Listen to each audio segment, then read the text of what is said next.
Alrighty, so moving on to diagnostic techniques and treatments and procedures that have to do with the nervous system. All right, so a Babinski's reflex. So this is a reflex that's tested by stroking the sole of the foot, beginning at mid-heel and moving upward and lateral to the toes. So a positive Babinski's occurs when there's a dorsiflexion of the great toe and a fanning of the other toe. So dorsiflexion meaning like kind of spans out, right? So a normal reflex in newborns and an abnormal if noted in children or adults. So that's usually like whenever you kind of take a baby's toes, right? And you can kind of push on it or give them a little stimulus, kind of maybe with your fingernail, and they'll kind of spread those little toes out, right? We have a brain scan. So this is a nuclear counter scanning of the cranial contents 2 hours after an IV injection of radioisotopes. So the isotopes concentrate in abnormal tissues of the brain, indicating a pathological process. So something that's going on. And then we have a cerebral angiography. So this is a visualization of the cerebral vascular system via an X-ray after injection of a radiopaque contrast medium into the arterial blood vessels. So it may be injected into the carotid artery, the femoral artery, or the brachial artery.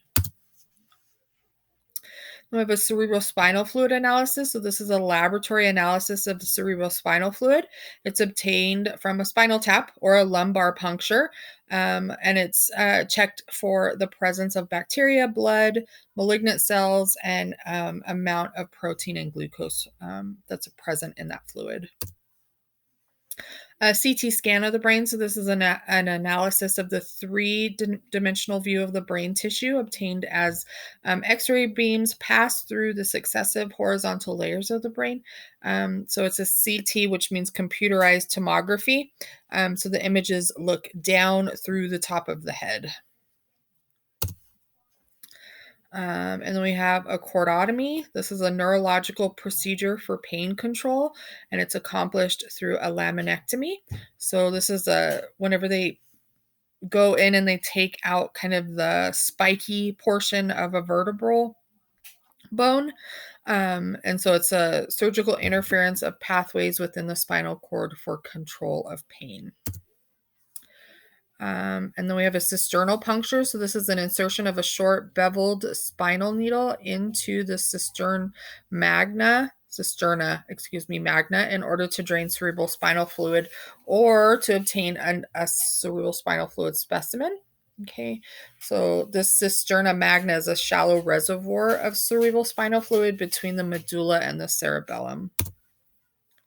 We have a craniotomy. This is a surgical procedure that makes an opening into the skull. So if somebody has like encephalitis, right? So swelling of the brain, they may have to open up the skull so that the brain has room to swell or expand. And then we have an encephalography, That's an analyzing intracranial structure of the brain with the use of ultrasound. And then we have an EEG, which is an electroencephalography. So this is a measurement of electrical activity in the brain, and it's recorded through electrodes. So just like you would do an EKG, right, for the heart, this is almost like an EKG for the brain.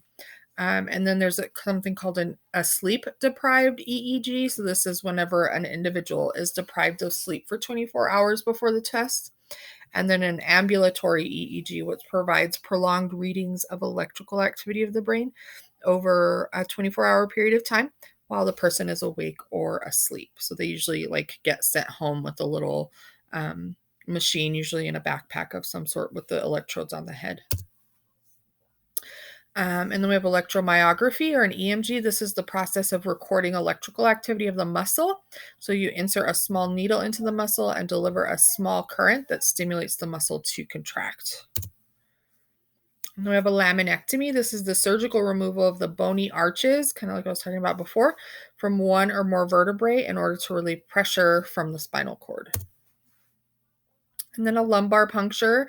This is the insertion of this is a spinal tap basically, the insertion of a hollow needle and style it into the subarachnoid space between the third and fourth lumbar vertebrae below the level of the spinal cord. So it's performed under strict antiseptic or aseptic techniques, right? So making sure that everything's clean and sterile. And this can be used for, it's very valuable in the diagnosis of meningitis, brain tumors, spinal cord tumors, encephalitis, and cerebral bleeding. Then we have an MRI or a magnetic resonance, whatever you want to say it, imaging. Not renaissance. That's like a fair, huh? I'm sorry, guys. It's time for bed. Resonance is what it is. Sorry. Okay, anyway, so an MRI. This is a non-invasive scanning procedure that provides visualization of fluid, soft tissue, and bony structures without the use of radiation. It provides far more preciseness and accuracy than most diagnostic tools, and it's not limited to scans of the brain. You can use an MRI to examine all kinds of different things like your abdomen, your chest, joints, nervous system, pelvis, and your spinal column. Then we have a myelography, which is the introduction of contrast medium into the lumbar subarachnoid space. And then they take an x-ray. Then we have a neurectomy. This is a neurological procedure to relieve pain in a localized area by incision of a cranial or peripheral nerve. It's interrupting the tracts of the nervous system that like relay pain sensations or make you feel pain, right, from point of origin to the brain. And then we have a PSG, which is a polysomnogram. So this is a sleep study or a sleep test that evaluates the physical factors of affecting sleep. So physical activity and level of sleep are monitored by a technician while the patient sleeps. It's useful in evaluating sleep disorders such as sleep apnea, sleepwalking, night terrors, restless leg syndrome, insomnia, and narcolepsy. And then we have a PET scan. Positron emission tomography. So this is a computerized radiographic image of various body structures produced when a radioactive substance is inhaled or injected. And it's useful in showing the metabolic activity of the brain and other body structures. And we have a Romberg test, which is an examination used to evaluate the cerebral function and balance. And then we have a stereotaxic neurosurgery. So this is a neurosurgery on a precise location of an area within the brain that controls a specific function. So it may involve destruction of brain tissue with various agents such as heat, cold, or sclerosing or hardening fluids or corrosive fluids. And then we have a sympathectomy. This is a surgical procedure used to interrupt a portion of the sympathetic nerve pathway for the purpose of relieving chronic pain. And then we have a tractotomy. This is through a craniotomy, and the anterolateral pathway in the brainstem is surgically divided in an attempt to relieve pain.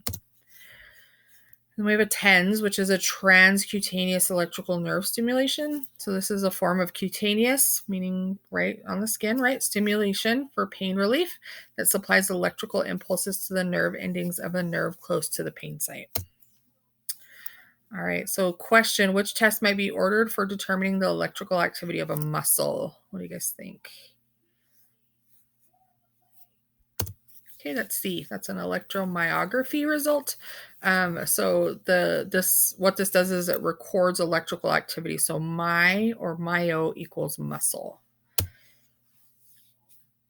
That's it. Okay, that was a very short video. Okay, sorry, I kind of screwed up some words in that one. So you guys have, I think, 2 assignments attached to this this lecture, so be sure to complete those in your Cengage portion of Canvas. So you just click on the link and it'll take you to the assignment that you need to complete for this. All right, have a good night. Bye, guys.